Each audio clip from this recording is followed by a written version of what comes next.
Hola y bienvenidos a mi canal de YouTube una vez más. Hoy vamos a hablar de un caso que es muy conocido y que no entiendo por qué nunca había hecho en el canal, pero bueno, alguien me lo pidió, así que acá lo tenemos.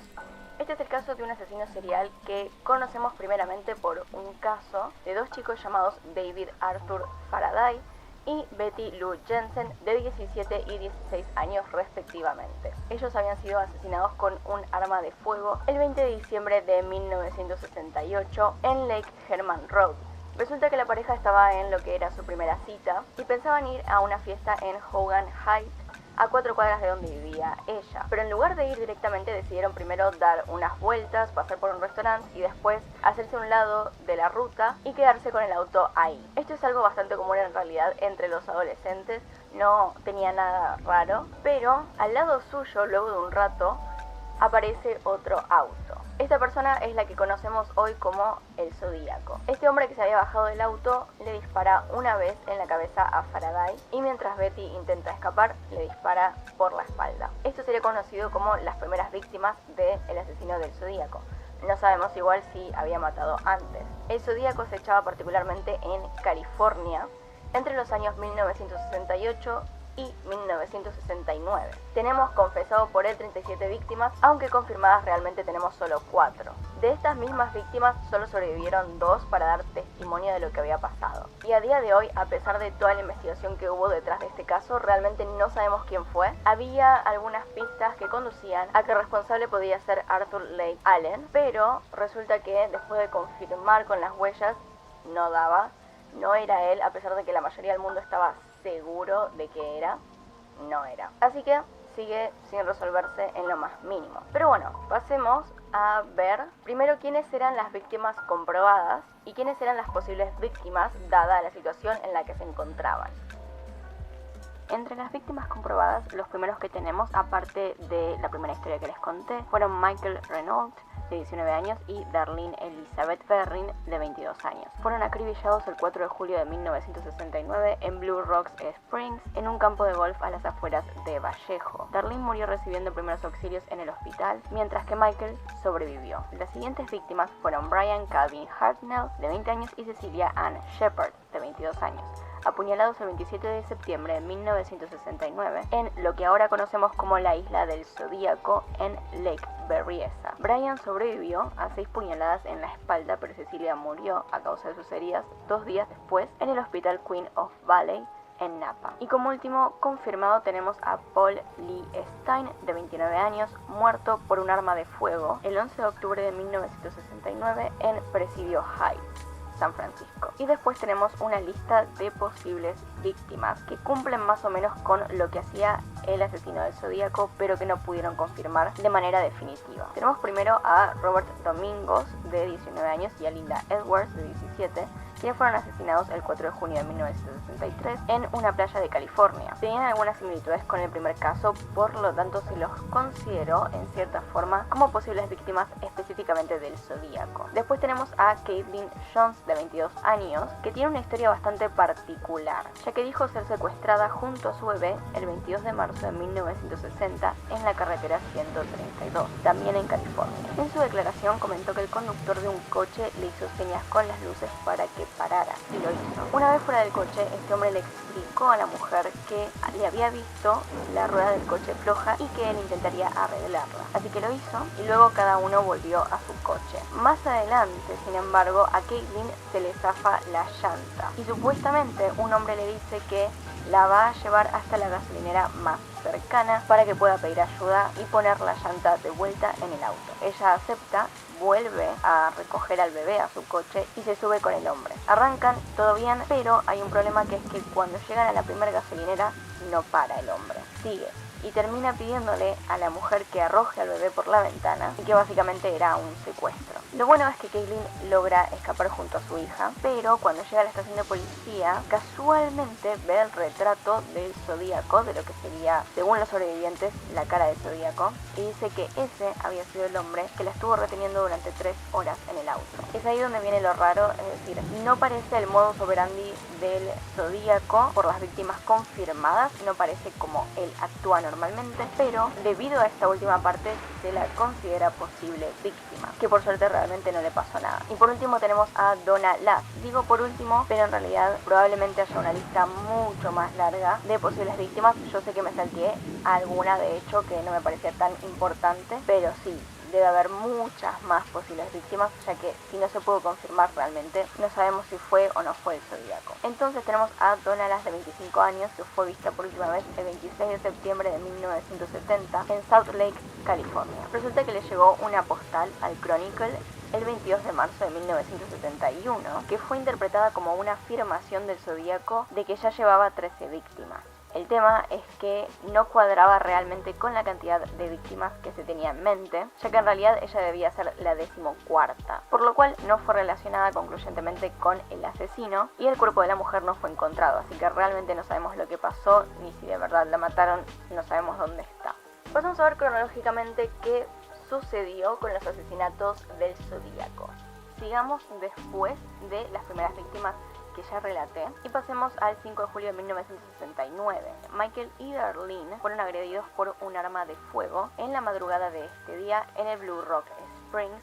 Como ya sabemos, estas son víctimas confirmadas y era a 6 kilómetros de distancia del anterior asesinato. Ellos estaban en un coche cuando, como en el anterior asesinato, aparcó un coche al lado de ellos. Para evitar que se escaparan, el Zodíaco se acercó al coche y les alumbró directamente la cara para cegarlos, y es ahí cuando les dispara con una Luger 9 milímetros. Lo interesante de este caso es que ya podemos ver la personalidad del asesino, ya que a las 0:40 de ese día, una llamada anónima informó al departamento de policía lo que había sucedido. Y en esa llamada, esta persona confiesa que él lo había hecho y que era el asesino de los anteriores dos. En este caso, el chico sobrevive al ataque, a pesar de haber recibido bastantes disparos. Es después de esto que empezamos una de las partes más interesantes, que es el tema de que el Zodíaco empezó a mandar cartas. Esto no se veía desde hace muchísimo tiempo, siendo uno de los casos más conocidos el de Jack el Destripador, donde se enviaban cartas a la policía y jugaban a ver si adivinaban las pistas.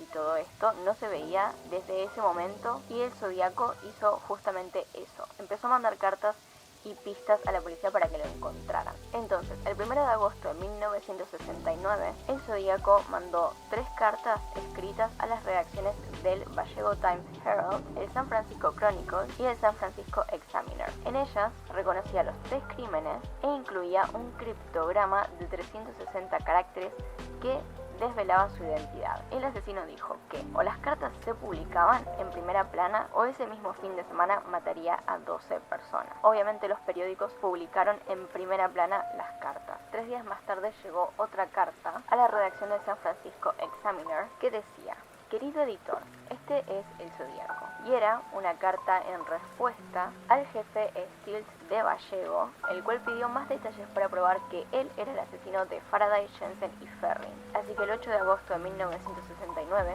una semana después, un matrimonio de Salinas descifró por fin el criptograma. En él no se veía la identidad del asesino como el Zodíaco había prometido, pero decía esto, cito: me gusta matar gente porque es mucho más divertido que matar animales salvajes en el bosque, porque el hombre es el animal más peligroso de todos. Matar algo es la experiencia más excitante, es aún mejor que acostar. Dios, no puedo leer esto. Y esto es oro. Y la mejor parte es que cuando me muera voy a renacer en el paraíso y todo lo que he matado serán mis súbditos. No daré mi nombre porque ustedes tratarán de retrasar o detener mi recolección de súbditos para mi vida en el más allá. Como pueden ver por el mensaje encriptado traducido, estaba medio loquito. Realmente ni siquiera pude leerlo completo porque cada vez que lo veo me da un toque de asco, un toquecito nada más.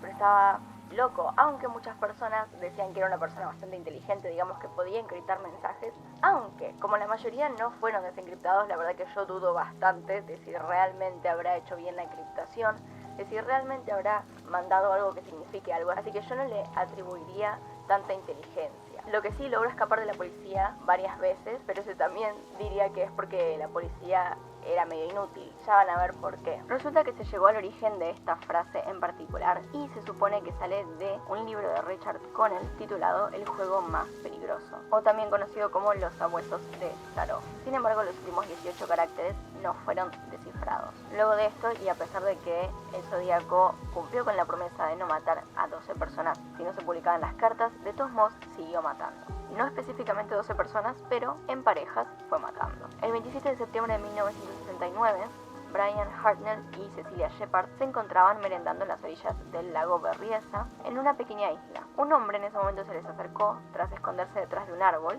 usando una capucha de verdugo negra con gafas de sol sobre los agujeros de los ojos y una especie de babero colocado en el pecho con un símbolo de esta manera. Es esto que ven ahora, este es el retrato que se hizo del símbolo y de cómo iba vestido. Es algo que quedó como la vestimenta del asesino del Zodíaco. Se aproximó a ellos con una pistola en la mano y afirmó ser un convicto fugitivo de Deer Lodge, en donde había matado a un guardia y también había robado un coche, y les explicó que necesitaba su vehículo para ir a México. Traía consigo unas cuerdas de plástico para tender la ropa previamente cortadas y le pidió a Shepard amarrar a Hartnell antes de ser atada ella misma. Esta persona revisó los nudos y los apretó un poco más tras descubrir que Shepard los había dejado demasiado flojos. En este momento Hartnell creyó que se trataba de un robo medio extraño, pero el hombre sacó un cuchillo y los empezó a apuñalar. Luego recorrió 500 metros y dibujó un símbolo reticular en la puerta del auto de Hartnell y al lado escribió lo que ven acá. Como el caso anterior, a las 7:40 p.m, este hombre llamó a la oficina del condado Napa desde un teléfono público para denunciar su crimen. Luego de esto, el teléfono fue encontrado aún descolgado minutos después, solo a unas manzanas de la oficina del sheriff y a 40 kilómetros de la escena del crimen. Lo importante acá es que los detectives fueron capaces de tomar las huellas dactilares y estaban aún frescas en el teléfono, pero lamentablemente no lograron hacerlas coincidir con ningún sospechoso. Y acá viene una parte que es bastante controversial con respecto a este caso, ya que pudieron haber detenido por fin al asesino del Zodíaco justo en este momento, pero pasaron tantas coincidencias y fue, en mi opinión, tan rápido que no se pudo, nadie pudo detenerlo. Y es que el 11 de octubre de 1969, un hombre se subió al taxi de Paul Stine en San Francisco. Esta persona le pidió que lo llevara a las calles Maple y Presidio High. Por razones desconocidas, Stein fue hasta una calle más adelante, que era la calle Cherry, y el hombre le disparó en la cabeza con un arma calibre 9 milímetros. Entonces agarró las llaves del auto, su billetera y le sacó la camisa. Todo esto fue visto por 3 adolescentes que estaban del otro lado de la calle, quienes llamaron a la policía mientras el crimen se desarrollaba. Los jóvenes observaron al hombre limpiando el taxi y después lo vieron caminar una manzana hacia el norte. La policía llegó minutos después y los jóvenes testificaron explicando que el asesino aún estaba cerca. 2 manzanas adelante de la escena del crimen, el oficial Don Falk observó a un hombre blanco caminando por la acera y lo vio subir una escalera que conducía a una casa ubicada en el lado norte de la calle. El encuentro duró solamente 5 o 10 segundos y su compañero Eric Selms no lo vio. El hecho es que resulta que se les había informado que buscaran a un sospechoso de piel negra y no a alguien caucásico, por lo cual realmente no tuvieron ningún motivo para detener a una persona blanca como la que había pasado recién, que estaba cerca de la escena del crimen, lo cual en realidad veo mal porque recibieron una llamada de gente que había visto a alguien matar a un taxista y limpiar el auto. Deberían haber detenido a todo el mundo en realidad que pasara cerca de las calles, pero bueno, no importa. De todos modos creyeron que el sospechoso era negro, así que no detuvieron al hombre blanco que se iba tranquilo por la calle. Sin embargo, cuando llegaron a la calle Cherry, que es donde estaba el taxi, Falk fue informado de que en realidad estaban buscando a un sospechoso blanco, y es entonces cuando se dio cuenta de que habían pasado al lado del asesino. Lo intentaron buscar luego de esto, pero el asesino ya había desaparecido. No se encontró nada a partir de este punto. Los 3 adolescentes que habían llamado a la policía trabajaron con un criminalista para elaborar un retrato del asesino y la edad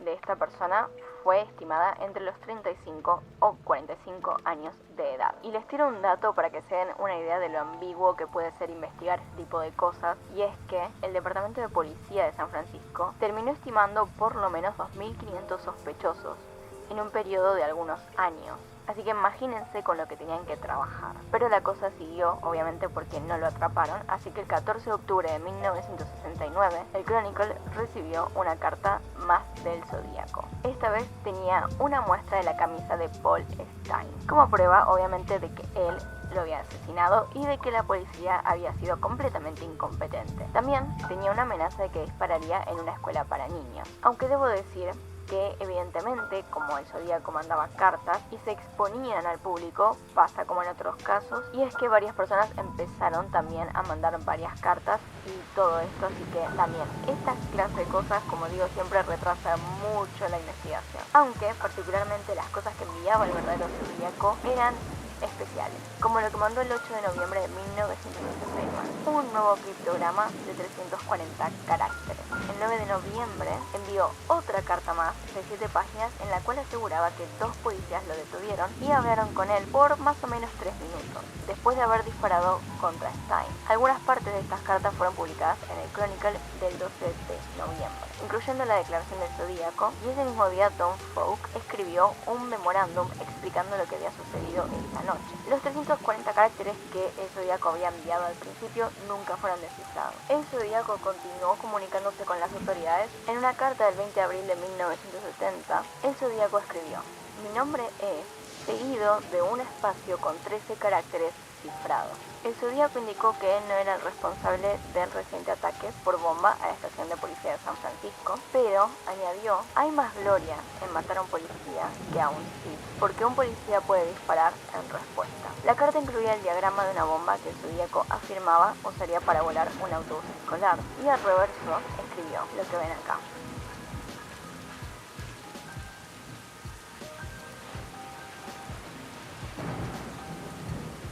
Bueno, las cosas siguieron, él siguió mandando mensajes, él siguió dando visitas por acá y por allá, pero no pasó nada realmente, así que veamos quiénes son los sospechosos de este caso y por qué lo son, y también por qué no fueron considerados el Zodíaco. El primero de los sospechosos que voy a mencionar en esta lista es Earl Van Best Jr. De todos los sospechosos, es uno de los que tienen los rasgos faciales más parecidos a los bocetos que se hicieron del Zodíaco, incluyendo los lentes. Y Stuart, el hijo biológico de esta persona, planteó el tema a la policía y afirmó que su padre era este famoso asesino. Stuart intentó averiguar todo lo que pudo acerca de la conexión entre su padre y el Zodíaco y comenzó mirando uno de los criptogramas enviados por el asesino. Stuart encontró las palabras Ebb, Best y Jr. Afirmó que esto, como coincidencia, era completamente imposible y lo quiso querer profundizar más en el tema. También afirmó que las huellas dactilares de su padre coincidían con las encontradas en varias escenas del crimen y que tanto el asesino del Zodíaco como su padre tenían una cicatriz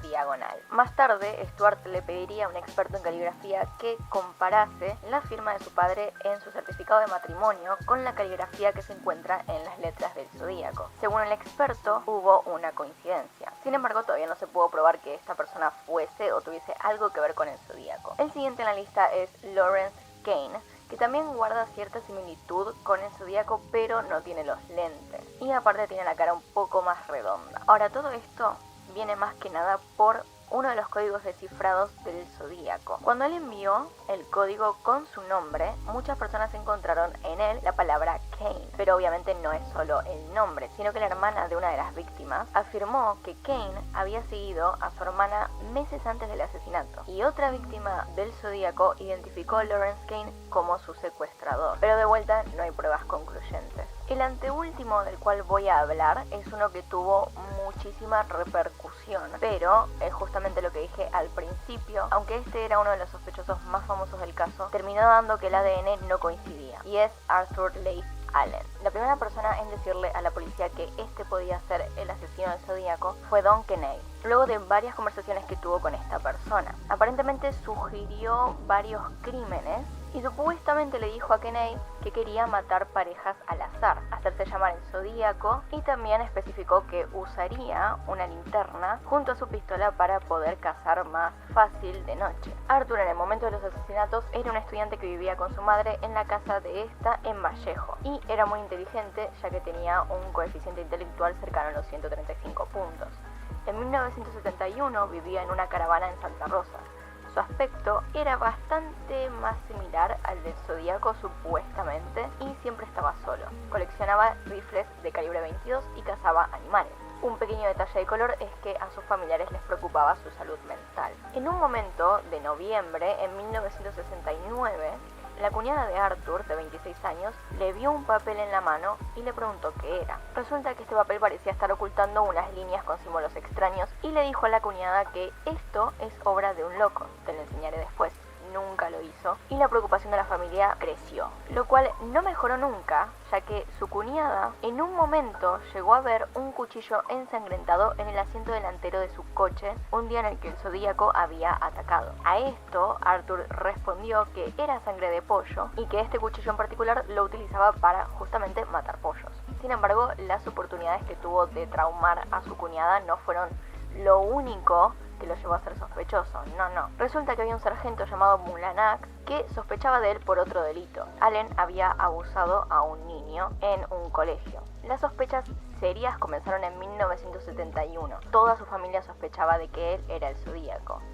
Debido a estas sospechas, se contactaron con la policía y ellos lograron armar una orden para registrar la casa. Al llegar a la casa, vieron que estaba la puerta abierta, así que los detectives decidieron entrar y adentro estaba lleno de papeles y basura por todas partes. Tenía un olor horrible, según estas personas. Pero eso no era lo más asqueroso que se encontraron ahí dentro, sino que apartando la cama a un lado pudieron encontrar vaselina y varios dildos. En el congelador de la casa encontraron corazones de animales, hígados y cadáveres de roedores mutilados. Y lo que es peor es que Allen estudiaba licenciatura en biología, lo cual le concedía cierto permiso a guardar y hacer experimentos con animales pequeños, lo cual en cierta forma le saca un poco lo raro de encima al caso, pero a la vez sigue siendo asqueroso. En este día en particular, cuando Allen llega a la casa, es cuando por fin le pueden sacar algo de ADN y le terminan tomando las huellas dactilares.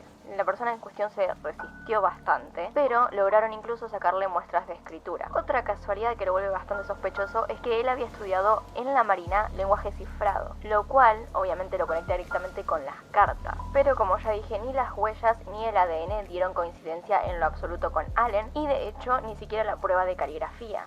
Nada que ver, él no era el asesino del Zodíaco según todas las pruebas que le habían hecho, aunque fuese bastante sospechosa su actitud ante todo el caso y su actitud en general, su personalidad y todo lo demás. Igual no hay pruebas, no se lo pudo hacer coincidir con las cosas del Zodíaco. Pero en esta nota pasemos al otro sospechoso grande que hubo de este caso, que es Richard Gaikowski. Este sospechoso en particular nació el 14 de marzo de 1936 en Dakota del Sur y sirvió en el ejército durante la década de 1950. Se sabe que también fue entrenado como médico. Las coincidencias y sospechas empiezan en 1969, 70 y 71, la época del asesino del Zodíaco. Gaikowski era miembro de un periódico antipolicía y pro-violencia de la comuna de San Francisco llamado Good Times. El tema es que a principios de 1969, Good Times estaba escribiendo trabajos de ficción categorizados como bastante violentos, que serían considerados como las futuras obras del Zodíaco, algo así como una predicción de lo que este asesino haría. Durante el asesinato de Paul Stine, la secretaría de Good Times estaba ubicada muy cerca de donde él vivía, y Carol, la hermana de la víctima, reconoció a Gaikowski atendiendo el funeral de Paul. Y hay algunas personas que consideran esto una tremenda coincidencia, muy extraña como para ser una coincidencia, y es que en el día en el que el Zodíaco empezó a mandar cartas a los editores, digamos, a los periódicos, ese día que mandó 3 cartas separadas de Good Times, donde trabajaba Gaikowski, justamente y por casualidad publicó esto que estaba separado en 3 partes. Lo que es aún peor es que justamente el Zodíaco nunca escribía los jueves, nunca lo volvió a hacer y justamente coincidió, justo un jueves. 5 meses después, The Good Times publicó una cosa bastante extraña otra vez, y es un código de 3 partes, que es esto que ven en pantalla. También algo que hacía Good Times, que era bastante extraño, era publicar de la nada títulos diciendo que el Zodiac Killer atacaba de nuevo. Otra coincidencia bastante extraña es que a Gaikowski le gustaba en sus artículos poner su nombre de una manera corta. Usaba solamente 4 letras, como Gaik o Jaik, no sé cómo lo pronuncian, pero tipo lo hacía de esta manera que están viendo ahora. Y casualmente se descubrió que en los cifrados que había mandado el Zodíaco se leía justamente Gaik. Pero una de las cosas que me parecen más extrañas es que en marzo de 1971 Gaikowski involuntariamente fue dejado en el hospital de Napa después de, entre comillas, volverse loco, y fue diagnosticado con una enfermedad mental, por lo cual lo trasladaron al Mount Zion Hospital en San Francisco. Esto coincide con el hecho de que el Zodíaco no volvió a escribir por casi 3 años. Mientras Gaikowski estaba en tratamiento, uno de los policías que se había comunicado con el Zodíaco y había podido escuchar su voz identificó justamente la voz de Galkowski como muy similar a la del Zodíaco. Obviamente, debido a todas estas cosas que les estoy contando y muchas más probablemente, se lo intentó investigar, por supuesto, es decir, era muy obvio que había una cierta conexión de algún tipo. El tema es que, como en el anterior caso, no se encontró nada que pudiese directamente coincidir con el Zodíaco, nada que pudiese determinar que eran la misma persona. El Departamento de California determinó que en realidad Galkowski tenía algo de parecido con la manera de escribir del Zodíaco, por lo cual algunos ejemplos de cómo escribía fueron enviados a hacer una revisión. Pero no dio resultados, no había ninguna coincidencia. Así que no había ninguna razón para arrestarlo, no pudieron hacer ninguna orden, así que quedó en la nada. Sin embargo, como dato de color, les quiero dar algunas otras coincidencias que se presentaron con respecto a Galkowski y el caso del Zodíaco. No recuerdo si lo mencioné específicamente durante el video o si lo habré cortado en la edición, pero el Zodíaco quería que la gente empezara a usar botones, broches, como le digan, estas cosas con su imagen, es decir, con el signo del Zodíaco. Y da justamente la casualidad de que Gaik tenía una máquina para hacer botones. Él también tenía una dirección de mail, es decir, un email con la contraseña llamada Jake Herman, que, bueno, no sé si le sonará familiar a la ubicación de uno de los crímenes. El día de la muerte de Paul Stine, Gaik estaba justamente cerca de donde había pasado, ya que estaba atendiendo el cumpleaños de su prima. Todo esto en realidad es una conclusión de una mini investigación que se hizo en internet, mirando justamente el directorio de San Francisco, en el cual solo había un nombre correspondiendo al apellido Gaik, que era justamente la prima de Richard, y justamente su cumpleaños era en ese día, por lo cual se concluyó que Gaik estaba justamente en San Francisco celebrando el cumpleaños de su prima. Más sospechoso todavía es que, si se acuerdan de Darlene Ferrin, resulta que después se mudó desde California hasta Nueva York. Unos días después de esto, Galkowski la sigue, se muda allá e incluso empieza a trabajar en el mismo edificio en el que trabaja su esposo. Luego de que Darlene decide mudarse de vuelta para California, Gaik la sigue. Y si se acuerdan de la coincidencia que teníamos con el anterior caso, con el anterior sospechoso, hay otra coincidencia también con Gaik, y es que él trabajaba como programador, lo cual hace que tenga la habilidad de crear cifrados. Y a propósito, también está la coincidencia de que Galkowski escribía columnas de astrología, Zodiac, astrología. ¿Alguien más ve la coincidencia ahí? Y la última cosa que me parece extremadamente curiosa, y que creo que si a ustedes no les parece así, ya hay un problema acá, y es que a todos los lugares donde iba Galkowski aparecía el Zodíaco. Se había ido a Albania, Nueva York, y justamente aparece una nueva carta y un cifrado. Se va a Martínez y el Zodíaco hace una aparición. Se va a Berkeley y aparece de nuevo el Zodiac. Si seguimos así, vamos a encontrar muchas más coincidencias en realidad. En todos lados aparecían los dos juntos. El tema es que hay todo un foro que parece que empieza desde el 2013, donde muchas personas se dedicaron a intentar encontrar todas las coincidencias que hay sobre este caso, y créanme que hay un montón, todas conectadas en su mayoría a Galkowski. Por esto, hay muchas personas que creen que o él era el culpable o tal vez Allen, pero está entre estos dos, y aunque nadie pudo probar realmente que estas personas estuviesen conectadas con el asesino, de todas maneras hay demasiadas coincidencias y es todo demasiado casual como para que no haya ninguna conexión. En particular, lo que le pasó a Galkowski con lo de la prima, y que justo aparece alguien asesinado por el Zodíaco a unas cuadras de distancia. Me resulta casi imposible, a menos de que el Zodíaco estuviese a propósito siguiendo a esta persona. Es muy raro, muy raro. Pero bueno, ese fue todo el video por hoy, espero que les haya gustado. Realmente, como ya saben, no hubo ninguna conclusión al caso. Pueden elegir al sospechoso que quieran, pueden fijarse, voy a dejar algunas fuentes abajo, pueden fijarse cuál les parece el más indicado para hacer el Zodíaco, pero bueno, nunca se llegó a una conclusión y no sé si se llegará realmente a esta altura, pero bueno, como ya dije, espero que les haya gustado. Por favor, si quieren ir a ver más casos, hay acá arriba, vayan a mis redes sociales y toda esa cosa. Acá tiene un video nuevo, acá tienen un video recomendado, se pueden suscribir haciendo clic en mi cara, y nos vemos en otro video. Adiós.